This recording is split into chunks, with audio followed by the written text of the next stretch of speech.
voter. À l'article 38, Monsieur Philippe Gomes. Oui, merci Madame la Présidente. Je souhaiterais intervenir sur cet article et élargir aussi mon propos, si vous le permettez, à l'article hanté, l'article 37, puisque ces deux articles concernent l'industrie métallurgique calédonienne.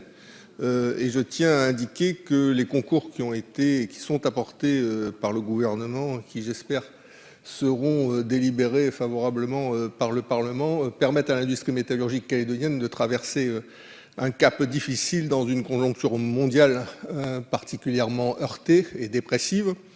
En ce qui concerne l'usine du Sud, le prêt de 200 millions d'euros qui est consenti et la contre-garantie qui est apportée par l'État vont permettre à cette entreprise qui emploie directement 1500 salariés, mais de manière indirecte et induite près de 5000 Calédoniens, de réaliser un investissement majeur de quasiment 500 millions d'euros qui permettra le stockage à sec des résidus de l'usine et donc qui va permettre à l'usine de continuer à monter en puissance, ce qui est bien sûr une bonne nouvelle pour notre pays. En ce qui concerne l'article 38 que nous examinons, c'est l'industrie SLN, la société Le Nickel, dont est propriétaire de manière majoritaire le groupe Eramet, au sein duquel siège l'État, et notamment au travers de l'Agence des participations de l'État.